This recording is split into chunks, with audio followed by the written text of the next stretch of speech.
You have the same piece of technology that you can use to do something really, really brilliant that can also be used to do a great deal of harm. And that's the real challenge around how you kind of legislate and regulate for these technologies.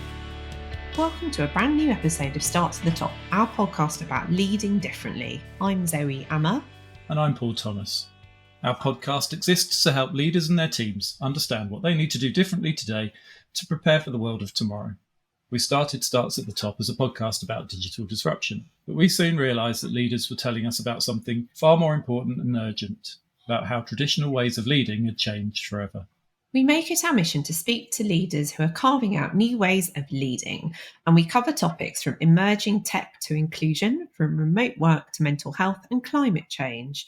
Basically, all the subjects that today's leaders need to be across in 2024. And this isn't about shiny corporate case studies, it's about lessons learned and progress made the hard way, and crucially, how that can inspire others. So in this episode, we're sharing our conversation with Tim Cook of AIConfident. AIConfident is a social enterprise that supports leaders in the not-for-profit and education sectors in leading their organisations and teams with confidence through AI-related change. And before setting up AIConfident, Tim spent 18 years in the civil service and was deputy head and then later head of the government's Office for Artificial Intelligence. Good qualifications there. We're very much looking forward to sharing this discussion with you. So, Zoe, you've been away recharging your batteries. How was the break? Very nice, thank you. Had a lovely time in Cornwall. Soaking up the sun? Yes, yeah, we were really lucky with the weather. And you've been away in France, haven't you? Yeah, I went down to Nice to see the tail end of the Tour de France, and it was much like it is today. We're currently recording in this my office/studio. It is nearly 34 degrees, and it was pretty much the same every day in Nice. So I'm not sure how much energy I brought back with me. I think I left lots of it in Nice, but it was lovely to see the end of the Tour de France and a real experience. So yeah, it feels very much like a summer of two halves, doesn't it? I think on the one hand, we've had that excitement of the Euros and all this sporting endeavour, the Tour de France, and just like last night, a wonderful fortnight of Olympic sport came to an end in Paris. And I don't know about you, Zoe, but the last 2 weeks have been a tonic. You know, lots of different sports, lots of British success and some wonderful stories. When we get it right, the Olympic Games is a real display of the best of humanity, I think. And not without its challenges, but for the most part, hugely positive. Did you get to see much of it while you were away? Yes, we saw some of it, especially the 1,500 metre race, which I thought was really spectacular, where Britain got a silver medal, I believe. And that was great. And it really is the best of humanity, isn't it? And a really pleasing antidote to some of the horrific things we've seen over the last week. Yeah. And it sort of made me reflect, and we've just been discussing before this, reflect on how we experienced things in the UK in 2012. You know, it was very, very similar. We've had a couple of weird experiences with the Olympics, especially the last one, which was coming off the back of Tokyo to half-empty stadiums and things like that. It just didn't really feel quite right, although the sporting action was quite good. The actual participation from the sidelines was less. So it feels like a real moment in time. And particularly at that time, I'd reflect that 2012 was a bit of a heyday for social media in the UK. I just remember the sort of the joy around sharing the experience of that opening ceremony for one on Twitter and on social media was so fantastic at the time in 2012. And kind of the same this time around. You know, we're maybe in a slightly different way. I think some of us were a little bit more perplexed about the way that Paris chose to open the games, and the opening ceremony was a bit out there in places, but really, really good. But as you said, I think we can't really celebrate the best of human endeavour without talking about the other side and the violence we've seen on the streets of Britain over the past few weeks, triggered in part by the horrific attacks in Southport. I mean, that event was so desperately sad, and our hearts obviously go out to the families and community that really had its heart torn out by those stabbings. And then what followed and the violence we've seen across the country is a real complex issue. I think we're not going to get to the bottom of all the detail here today, but I do think it's entirely relevant to this podcast that the role of social media, passing on of disinformation, digital communication is playing in this, in fueling this story, though, Zoe. Yes, and before we started recording, we were talking about an excellent episode of the Newsagents, which came out a few days ago, and we can link to that in the show notes, which is about the role of social media in the rise of the far right, and in particular, how it fueled the riots which we've seen over the last week. And it is really frightening because this is another area which will need to be policed. I know that the police are obviously looking at, they've said they're looking at where people have incited violence on social media, and I believe that arrests have been made on that front. How you hold someone like Elon Musk to account, though, is anyone's guess, and regulating these global platforms across different jurisdictions is one of the great challenges of our time, isn't it? And I think the very sad thing about all of this stuff is that there are people who are weaponizing what has happened to fuel their own ends, whether that's about notoriety and attention, or building their supporter base, or really just strengthening and bolstering up the business model that we see on social media, where eyeballs equals engagement equals income. So it's a real challenge, and I think this is going to continue to be one of the areas where the far right inevitably flourishes, and we all need to be vigilant about the impact that could have on the organisations we advise and our own well-being. Yeah, one of the interesting parts of that episode was they were talking about, yes, this is about organisations that are sort of tooling up and driving some of the trouble, but also the social media element of this does allow individual actors to come into this in a lot more of a challenging way. So individuals with huge following who are activating individuals on the streets. This is individuals that feel disaffected, that feel disconnected from everything, that's feel that they're missing out on things, and this is the way that they are looking to connect with people using these channels. And it's interesting, isn't it, just looking at that reflection on, in particular, Twitter. You've seen one group of people perhaps aligning and taking that platform to another really quite disturbing level. And then from my perspective, and I don't know about yours, a real sense of, and I think it's anecdotal, I don't think I've seen any evidence that people actually are, but a lot of posturing from people saying, right, that's it, I'm done with, this is a platform now, I'm moving away. And certainly a bit of an influx over the weekend of people popping up on Threads, which is is Facebook's alternative, linked to Instagram, and was set up about a year, 18 months ago, and has started to make some real traction. I think they've just announced a sort of a milestone of something like 20 million users globally or something like that. We need to look into the detail, and we can share that in the show notes.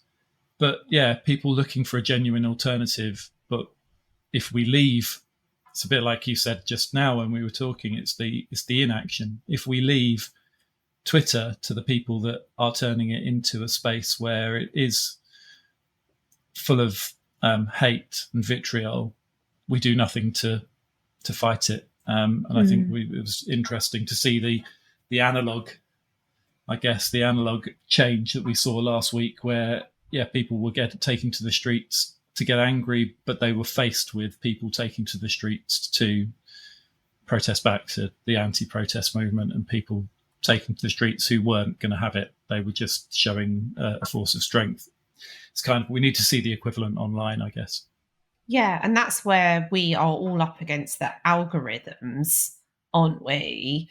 And this is really the proof of the pudding about what Musk has done in particular to X, and also where we see this content, far right content, fueling outrage and stoking anger and resentment, because all of the social media platforms, or the whole business model, is tilted towards incentivizing that and monetizing and pushing to the top of our feeds that really harmful, toxic content, it was inevitable that was going to spill off online spaces into offline spaces ultimately.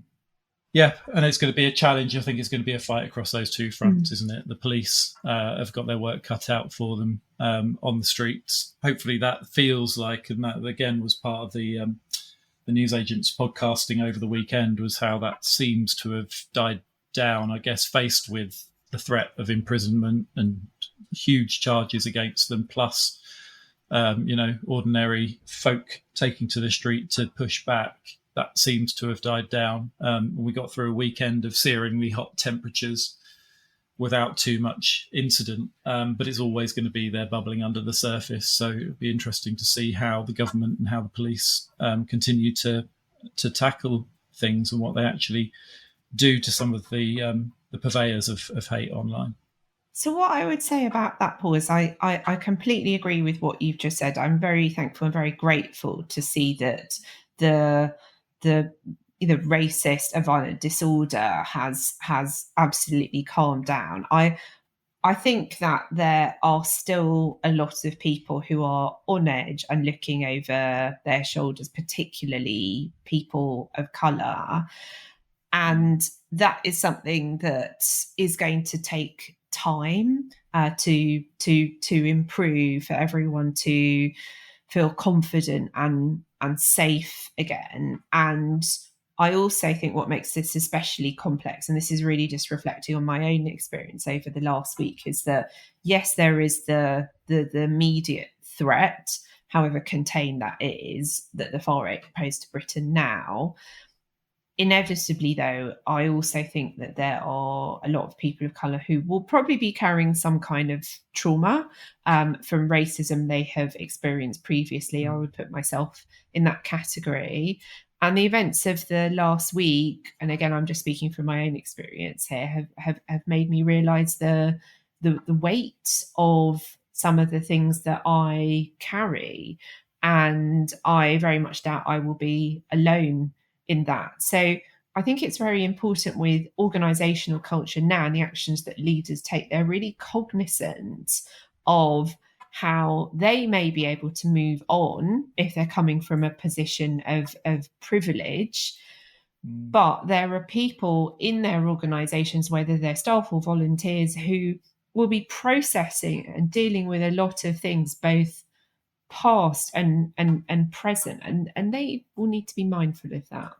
Totally. And it will be interesting for us to explore this in future episodes and maybe look to include some of the people that are really acting against this in some of our future episodes. So we'll have to continue to keep an eye on it and make sure that we do everything that we can through our simple voices to really make sure that we're doing. And I think kudos to you as well for the piece that you did over the weekend that appeared on LinkedIn. And again, we will share links to that blog post in the show notes so that people can have a look and have a read and share their thoughts back to you. But I think it was a brave thing to do, and I know that you will continue to push that thought process with yourself and with everybody else around you. So well done. Thank you. So a bit of a sidestep towards the interview that we have done with Tim Cook, which is just coming up now. Tim Cook is the founder of AIConfident, a social enterprise supporting leaders in the not-for-profit and education sectors to lead their organisations and teams with confidence through AI-related change. Prior to setting up AIConfident, Tim spent 18 years in the civil service, including a decade leading innovation programs, investing in early-stage technology to address a range of societal challenges, including achieving net zero and countering terrorism, and 4 years as the deputy head and then later the head of the government's Office for Artificial Intelligence. He was part of the leadership team that set up and built the team and working closely with Number 10 to set national AI policy.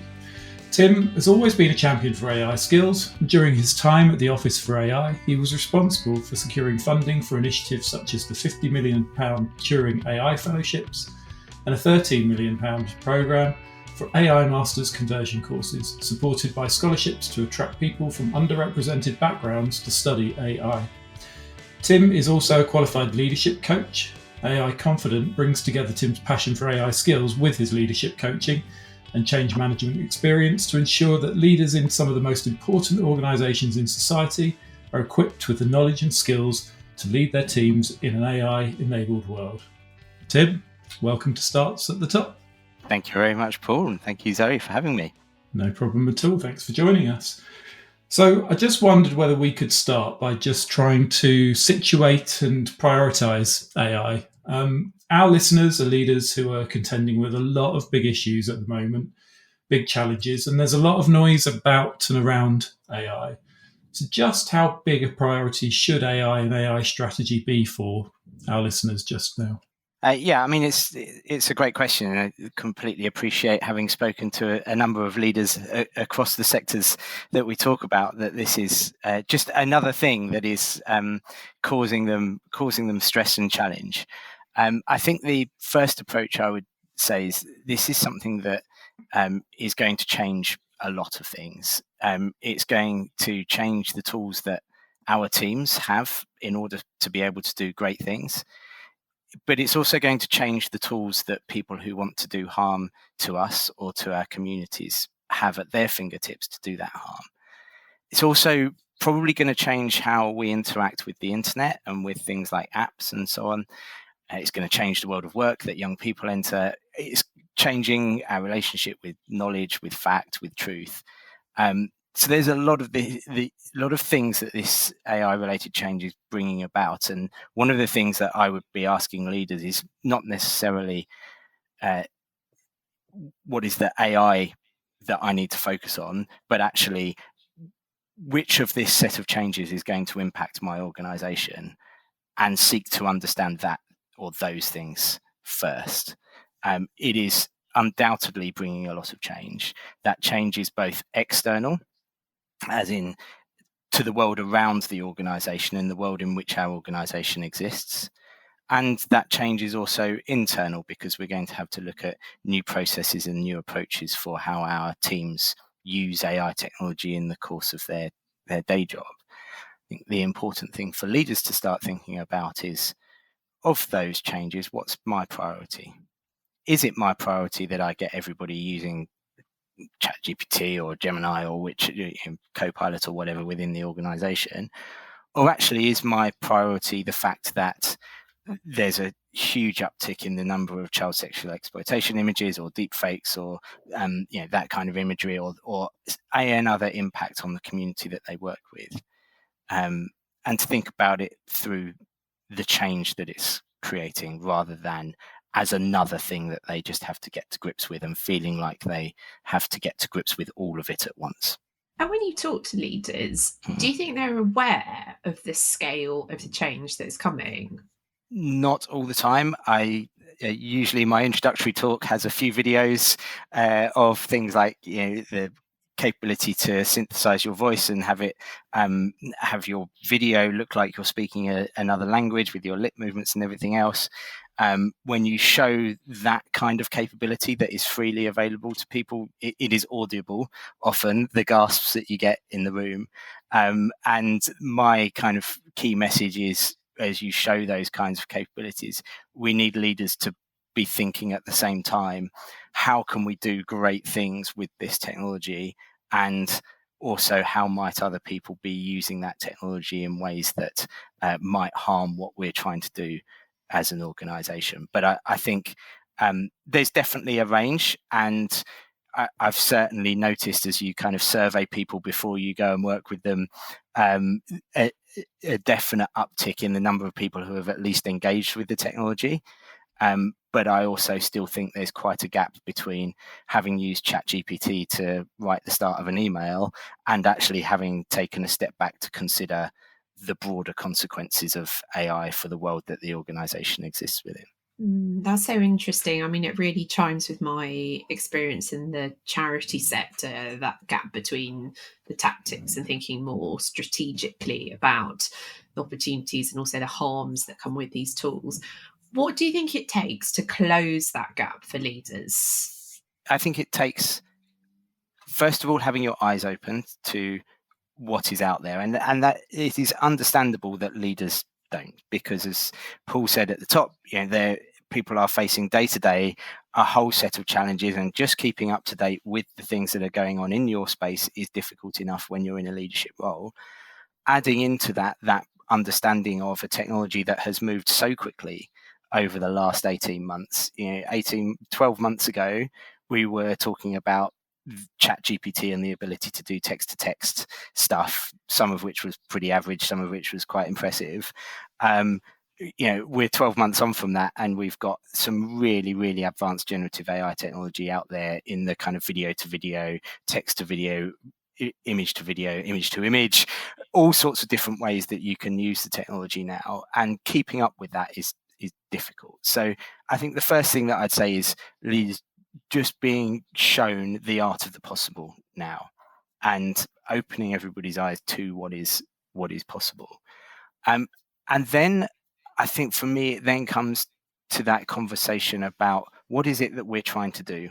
Why does our organization exist? And how might these things change how that our organizational goals or our mission, or change things for the community that we're working with? And having that kind of conversation almost before you get into playing with technology or kind of using it yourself. It's stepping back and asking why is this important to us? What does it mean for us as an organization? And from that, just being able to take that prioritization decision as to what is the most impactful thing that this technology is going to bring. And if you are talking to a organization that works with young people, for example, the priority might not actually be getting your people in the organization using ChatGPT or Copilot or whatever, but your priority might be helping the young people who you work with to understand the implications of a huge upscale in disinformation, misinformation, indecent images, those kinds of things. Maybe that's your priority as an organization, rather than having to do the internal change. Certainly, I'd worked in organizations where there were experiments being done in AI. It was, we could have a chatbot running this particular service, or we could use AI in communications or in marketing, and it might be helpful to us. And what you're suggesting is that this is a real step forwards that's happened in the last couple of years, where actually this starts with strategy and what you are trying to achieve as an organization, and starting at that point rather than small experiments. And I guess that's a sort of a shift in the way that leaders are thinking, looking for opportunities to bring people like you into an organization to really help them to open their eyes. Absolutely, but don't get me wrong, I'm not saying there isn't a place for small experimentation, because actually the next thing after understanding why is this important very swiftly follows is get people experimenting safely. Get people playing with the technology, understanding what it can do, understanding what it can't do. Understanding that generative AI is very good at writing poems, but rubbish at word count. And understanding that image generation can create some great images, but really struggles when you try to put text into those images. Getting people au fait with some of these challenges that kind of surround the use of AI and the nuances of it, and understanding how to keep the human in the loop as they prompt it, rather than just giving a very broad prompt and expecting it to read your mind and do solve the world for you. All of those are skills that we very quickly need to be bringing into organizations. But I do advocate that just before you do that, stepping back and having a think about what are the broader implications for us strategically. I mean, what we're talking about here is a massive societal shift, isn't it? I know this has been a big part of the conversations we've had together, Tim, and probably the mutual hopes and fears that we have bonded over. And it reminds me of we sat down my 11-year-old at the weekend, who's my youngest child, because we're just choosing a secondary school for her. And we were saying, well, you need to really make sure whichever school you go to, you are focusing on developing your technology skills, because there's a very good chance when you come out the other end of the school, you're going to be competing with robots for jobs. And maybe that sounds very apocalyptic, but I think that's the reality for the children of today, and for all of us who are currently in the workforce. What do you think of that? Am I being an irresponsible parent? I would never go so far as to suggest that, Zoe. And I think advocating technology skills is always really, really important, and something that I was involved with for a very long time in my time as a civil servant. I think there are a couple of shifts here that are important to acknowledge. One of which is that actually one of the things that makes generative AI quite so powerful is it gives us the opportunity to interact with computers in natural language. So we can instruct and interact with a computer using human language rather than programming languages. And if you look at some of what is possible, particularly with tools like Adobe's Firefly and so on, being able to just instruct it to put lines in a picture or put a different background in, rather than having to learn how to manipulate the tool in order to do that, it actually really lowers the threshold to entry for people and means that it is almost less about the programming skills that you might need to do that, and more about the problem solving and the desire to want to solve a particular problem, and in the knowledge that actually there's a much greater chance of you being able to use very powerful AI technology to be able to solve that problem, because you can now interact with the software using your own language rather than having to also learn the language of the programming. I'm not saying that we don't need programming skills. I think they are still going to be incredibly important in the future. But what I'm also saying is that the ability to interact with technology isn't all going to be all about programming skills. It's actually going to be about being able to understand the problem that we want to solve and being able to articulate that problem in a way that we can then go and bring this technology to bear upon that. Which then maybe puts the onus on more creative skills within the school environment as well. You know, being able to, as you say, not just problem solve, but I think the using Google as a shortcut, for example. You know, we had this conversation a couple of weeks ago with another guest where, you know, if I had an essay to write at school, I'd go and research the topic in the library. I'd use books that weren't necessarily up to date, but I would get my reference points. I would form my own opinion, and I would sort of make my argument. And today, you know, we see more often than not, certainly when I witness my children doing homework sometimes, is there is a shortcut to Google which enables them to go and look at the latest information, but be able to pick that latest information and dump it into an essay. And I think that sort of critical thinking is perhaps the skill that we're going to need to enable within our children, within the next generation, so that they can know the difference between asking AI a question that they want them to solve or asking AI to just solve the problem for them. Yeah, absolutely. And I think that kind of comes down to the kind of second place I was going to go with Zoe's question, which was that sort of apocalyptic view of kind of robots doing everything. Is I think we have control over that still. You know, we are still at a point where we can decide, do we want the AI to do everything in the process for us, or actually do we want the AI to do the painful bits, but we still want, you know, these are the areas that we still value the human interaction and the human engagement and, you know, the all the great things that humans bring, the human creativity, as you say, Paul, and helping young people to engage in the world in a way that where they work alongside the technology, but they also bring their own knowledge, their own experience, their own creativity, their own kind of love of whatever it is that they have a passion for, is really important. And coming back to my opening point about change and how much this is changing organizations, I think one of the fundamental things that the education sector is facing up to right now is this is going to fundamentally change how we have to assess young people's knowledge and understanding of a particular subject, because of the and finding that right balance between where do we allow them to use AI, because actually that's going to be a skill that they are going to have in the workplace, because whatever workplace they're going into, they're going to have to know how to work alongside this technology.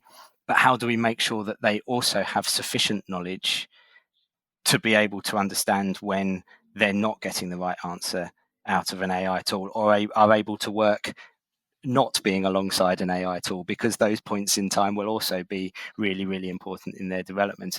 And there are some really interesting early kind of models around, for example, a 5-point scale that allows teachers to dictate how much a child is allowed to use AI as part of their homework and so on. A gentleman called Leon Furs with a few others has developed over in Australia, and there are quite a few examples of that kind of thing coming forward now. But going back to what leaders are having to grapple with in the education space, that's absolutely one of them. How do we talk to our young people about this technology and how much they're allowed to use it or not use it in the knowledge-based work that they do?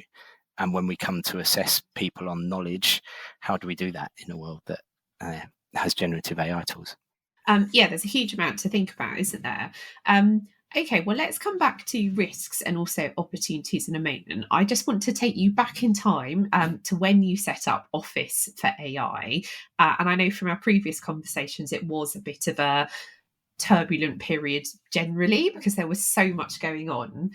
Can you take us back there and tell me about some of your learnings along the way? Yeah, absolutely.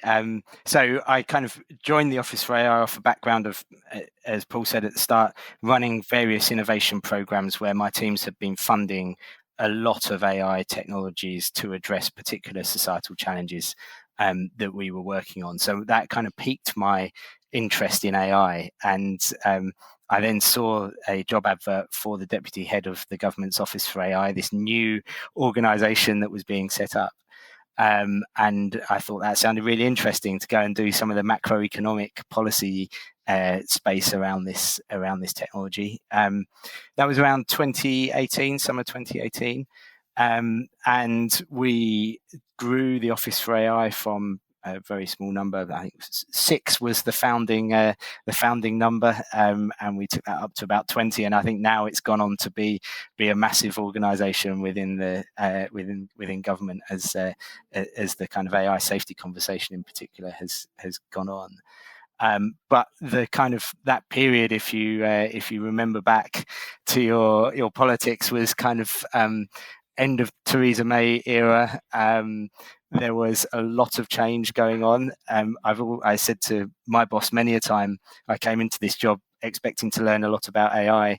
I don't think I came into it expecting to learn even more about leadership. But it really was a challenge as you kind of try and grow a new team and find its organizational purpose at the same time as dealing with a lot of external change going on as the government tries to get its agenda through. And as we all know, ultimately, the Theresa May era was followed by more turbulence and more turbulence. Then we hit a global pandemic, and it was pretty kind of entertaining times to be a leader of a team in government. And lots of kind of challenges coming your way, but also lots of really interesting conversations to have the opportunity to be at the heart of conversations with 10 Downing Street at the time, almost on a weekly basis at one point about this technology was a real kind of honour and a great opportunity to have had. But it was and it was great also that we did manage to achieve some things in, despite everything that was going on. Getting £50 million for some Turing AI fellowships to attract the top talent to the UK. We also managed to get £13 million out of the Treasury to run and launch some new AI and data science conversion courses, which were all about getting people who had studied a non-AI subject or non-computer science subject as their undergraduate degree and giving them the opportunity to convert that into an AI degree, and combining that with scholarships for people from underrepresented backgrounds to get people into studying AI from backgrounds that were underrepresented in the workforce at the time. That was really, really important. I think we did some great stuff around having the skills in the UK to develop good AI technologies. I think the thing that we're always pushing for, which is a lot harder to do as government, is to give people the skills to work with and live with AI technologies. And that's really now kind of becoming tangible in the generative AI era, as all of a sudden everybody's been given a Gen AI tool in their pocket, right? That kind of skills need is certainly really still very much needed. But to kind of characterize that period comes back to what I was saying about the leaders in the kind of education, the not-for-profit space. We had a lot of external change going on, and we also were trying to change things internally. And we were also trying to affect some greater change externally, if you like. And that's a pretty kind of challenging space to lead a team through. And I learned a lot about my own kind of leadership through that, especially it was around that time that I took the coaching qualification and actually brought some of those coaching skills into my leadership approach. I also learned a lot about the need to take care of yourself as a leader, making sure that you have the energy to show up in the way that your team needs you to show up is really important. I think it's fair to say I learned that lesson the hard way through a period of burnout. And I know a lot of your previous podcast guests, having listened to them, have talked about mental health in some way, shape, or form.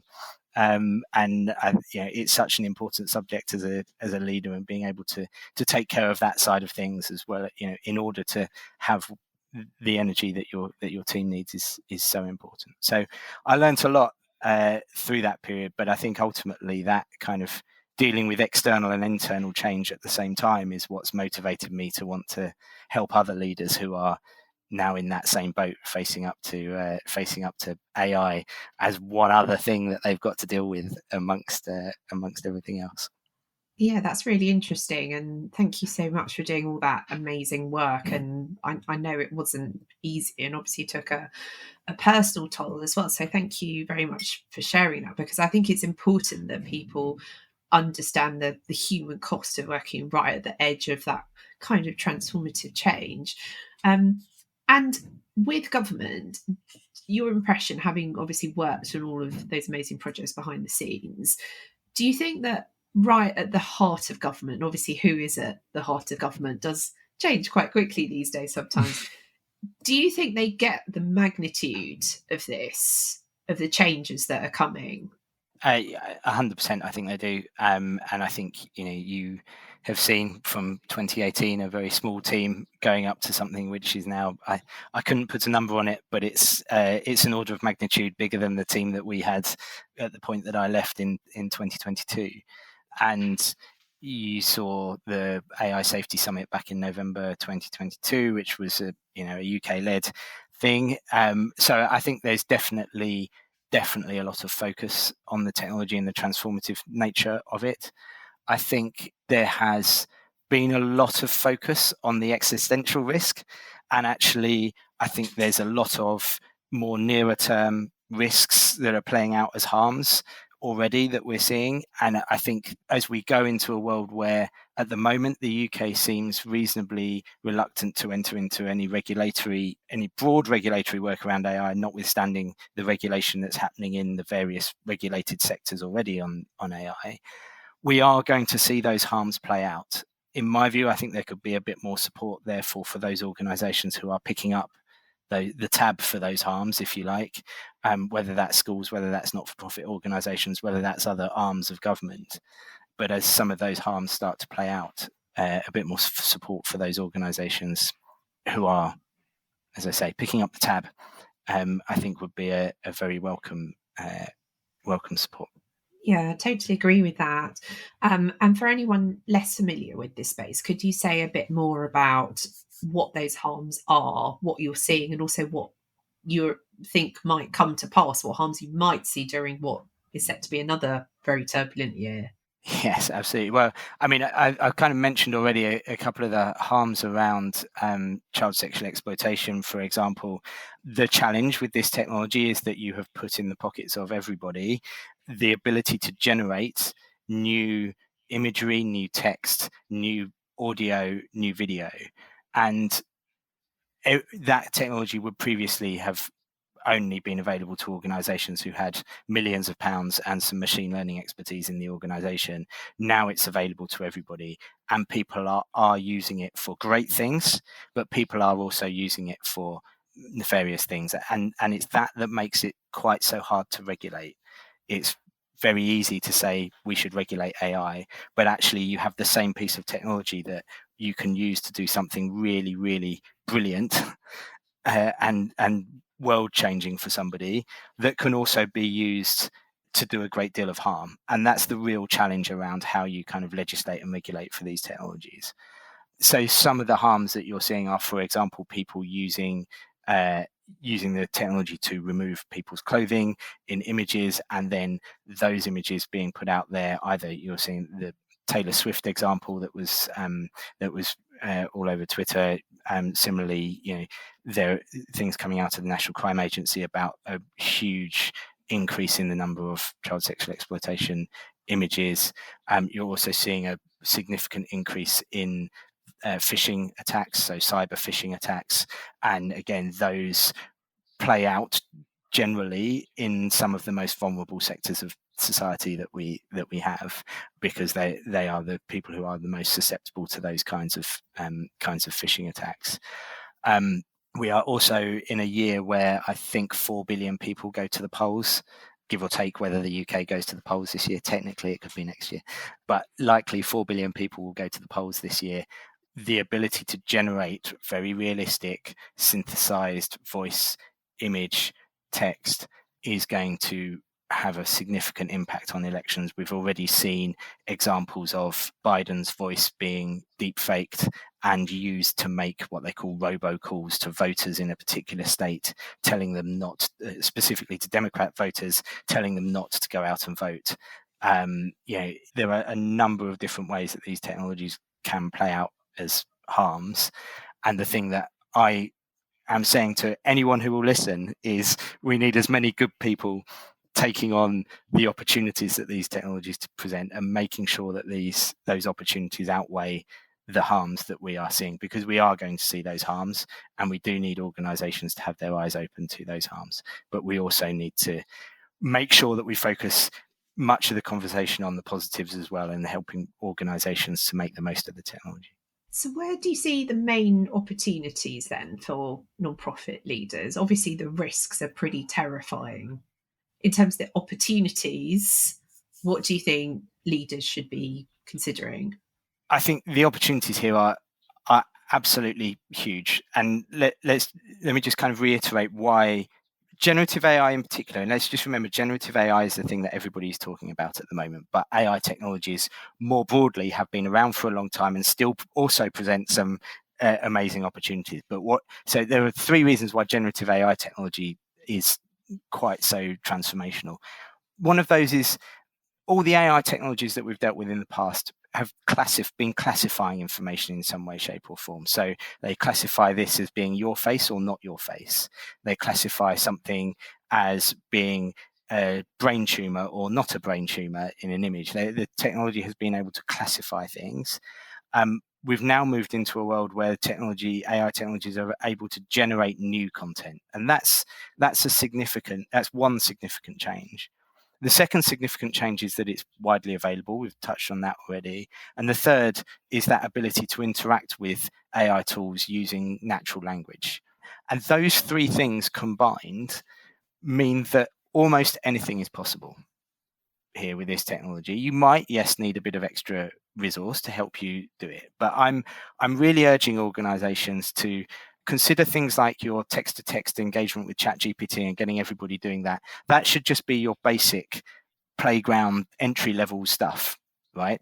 And I kind of look at this as being in 3 levels. So you've got that basic entry-level stuff of just empowering your people in your team, helping them to quickly get over brainstorming, making progress on a blank page, generating an image for a social media or something. That's just kind of helping people to be more productive at their work and get more fun out of their work because they spend less time doing the things that or less time stuck on a problem. And that's the kind of first level that I talk about, that kind of empowering individuals level. The next level is automating the existing things that we do. So you might have some processes in your organization or some workflows that you look to automate, and you might want to replace part or all of that. And you as a leader have then a decision over which things do we want to automate, how much do I value human beings, and so on. And that second layer is actually quite difficult and probably where most disillusionment lies, because these technologies aren't perfect at the moment. They can spew out some pretty spurious stuff. You don't get a repeatable answer from them. And actually knowing which of your processes is the right one to automate is quite difficult for organizations. And so actually I urge them to kind of take it up to the next layer, which I call kind of solving new problems or solving your existing problems in new ways. And it is kind of saying, let's not try to do what we already do, just quicker, faster, better, whatever. But let's actually look at what it is that we're trying to solve and see how we can apply this technology in completely new ways that we thought was not even within the realms of possibility 10, 12 months ago, but is now. And I think that's where the real kind of game changer stuff comes from. And if you look at kind of technologies like the ability to use some of the image recognition technology that we're seeing for to assist people with visual impairments, for example, who can now just kind of wave a phone around the room and it talks them through what's in front of them, or taking, or even taking the simple layers of the technology but applying it to leveling up access to work opportunities, for example, by helping people to write good CVs or covering letters, but take the problem that you're trying to solve and ask how this technology can help you solve that problem in a different way is where the real kind of power and benefit is, in my view, rather than necessarily trying to do what we were doing already, just quicker, smarter, automating people out, whatever, which is quite difficult. So less about reinventing the wheel and more about reinventing new wheels. Yeah, absolutely. Invent the next car. Yeah. And I think it's interesting because I think a lot of organizations that I come into contact with are doing the experimentation. They're having a look at what's out there. They are starting to apply that to real world situations and looking at the work that they do already. But I think that leap into the unknown is quite difficult. Maybe that's where we come back to the role of AI in education, looking at the ability for people to have critical thinking, but also the sort of the ability to forget. We talked on the podcast before, Zoe, about unlearning. And I think some of this is about unlearning the way that organizations run and thinking about, well, how might you start to redesign them? Yeah, absolutely. And I think that first bit, that helping people to experiment safely with it, is absolutely essential. I think my argument is that you don't necessarily have to do that second bit, which is trying to do the thing that you're already doing quicker, smarter, better, whatever. But you can make that leap from experimenting safely straight to, okay, can we do what we're trying to do in a completely different way? And sometimes actually, as I say, that second layer, if you talk about hype cycles and everything and the kind of slope of disillusionment or whatever the phrase is for it, you can see how organizations will get into that space quite quickly if they aren't really clear about what they are trying to apply AI tools to automate, and doing so with an understanding of what the AI is good at and not very good at, because actually that's can be quite nuanced. Can I just ask you a question then that sort of it's a selfish one, but I think it's going to be applicable to a lot of organisations. A lot of organisations I work with are sort of quite heavily invested in Microsoft and Microsoft 365, and Microsoft just been experimenting and launching Copilot. Mm-hmm. Now, Copilot app, as you say, in my pocket. I haven't even started to look at it yet. I'm quite frightened. But that seems to be a place where everyone within an organisation that I might be working with suddenly has access to it in the workplace. So have you got a few thoughts on the early stages of Copilot and what people could expect and how that might be the gateway drug, I guess, to other AI? Yeah, absolutely. I mean, on the one hand, anything that is getting people experimenting and used to the technology and its capabilities is really good in my book. But I think that has to be done with purpose and knowledge and skill, because I fear just dumping very powerful technology onto people without an associated level of upskilling or conversation around culturally how we want to bring this into the organization. That in itself is also a recipe for disillusionment, because people will look at it and will go, oh, it's not kind of, I asked it to do this thing which it was never going to do, and it's not done it, or it did it last time but it's not doing it this time. And unless you give people the skills to be able to work with the technology, they're you're just going to hit that kind of disillusionment space. So I think partly it's about the skills, but I think there's also a big cultural piece that, again, coming back to leaders, this is a place where leaders are going to have to step in and ask some of the questions around how do we want to use this technology? What are we happy that my email exchange with you is entirely written by AI and us two have had very little input into that process? Are we happy that every meeting we have is being recorded and summarized by an AI tool and then sent to meeting attendees? I've lost count of the amount of times people have said to me, I was really surprised when out of the blue I got an email summarizing the meeting that I'd just been in. I had no idea an AI tool was in that meeting being used to summarize it. I don't know how I feel about that. I don't know how comfortable I am with that particular meeting, but maybe it would have been useful in that type of meeting. And those conversations need to come with the technology, because otherwise we're on a kind of fast road to disillusionment.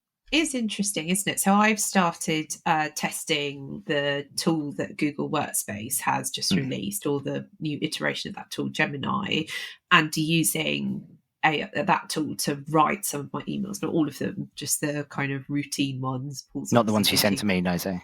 No, I didn't use it for that. No. Well, it's just like the routine stuff, yeah. Right? I have found it helpful, but at the same time, it does make me feel less connected to what I'm writing. And I think that's one of my slight worries about all of this. I'm as excited about these technologies as you are. We've talked about that in our previous conversations. Do you think these tools have the potential to change the relationship that so many of us have with our work? I guess what I'm worried about is, could it all start to feel a lot more transactional? I think 100% it could. I think the optimist in me comes back to what I said earlier, which is we're still at a point where we have control over this. We can decide. And I'm very firmly of the view, and I say this to all of the organizations that I work with, the power, deciding not to use AI for a particular thing is just as powerful a decision as deciding to use AI, as long as you have made that from a position of being informed about the capabilities of the tool and the humans in your organization and everything else. So I think firstly, everybody needs to feel empowered to have a say about how this technology is used in the workplace. And I think that, again, is something that leaders need to instigate and start that conversation around, because if we don't give people that empowerment, then I think all of those feelings that you described there, Zoe, are absolutely going to play out for people. And let's also not forget, we are still very much at the foothills of this technology. Things like AI personal assistants, automated agents that are able to go and perform tasks that have multiple steps to them. Those kinds of things are, who knows how far away, but I would, if I were a betting man, I'd say it would be months, not years, that would be measuring those kinds of capabilities in. And when you get into a world where my AI is talking to your AI, what does that mean for the reality of the conversation that you and I want to have together? And what value do we take from that if it is just our AIs talking to each other? So I think there's a lot of conversations that need to be started now, while we're still with the level of capability that we have, before we get dumped on us the next level of capability, which is going to be a step change again. I'm going to be checking my emails from Zoe much more closely. Look out for the Zs. Yeah, and it was funny because I was just thinking we get emails. We sort of have email contact with our two boys during the school day from time to time, and obviously they're using Google Classroom, and the automated responses in Google Classroom have completely passed me by.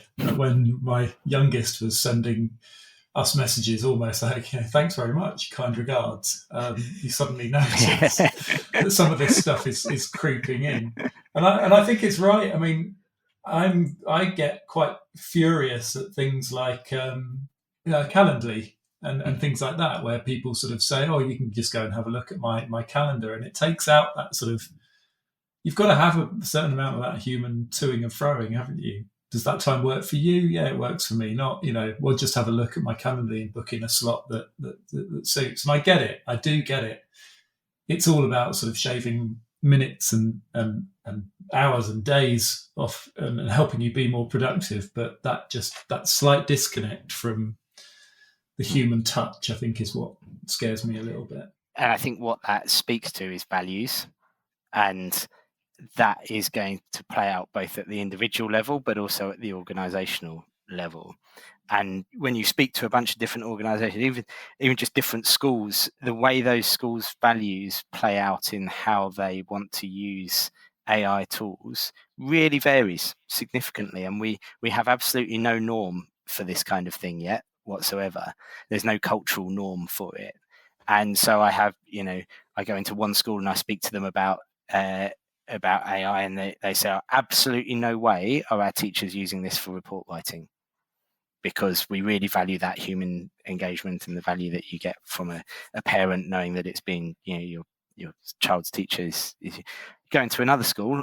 Right, yeah, let's save so much time on report writing with the, using some of these tools, and they're all for it. And that's different people's and organizations' values playing out in how people use these tools. And I think that, we're so far off achieving a norm, but actually what I find really powerful is when you just start to have some of those conversations with people in an organization where you do a blind poll and you say, using AI to do X, is that acceptable?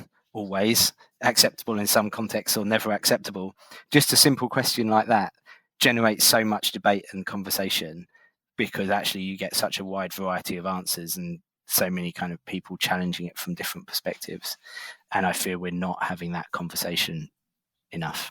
It's going to be really tricky, isn't it? Because we're just thinking about policy writing, and Zoe and I have probably written our fair share of things like social media policy in the past 20 years, getting to grips with something that's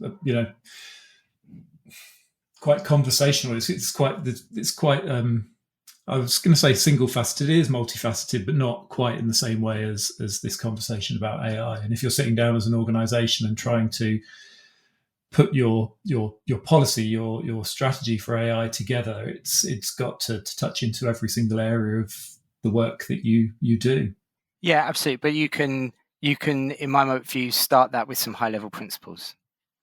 What I encourage organizations to do is let's start with some high-level principles around things like privacy, which is just a no-brainer, I think, in this world.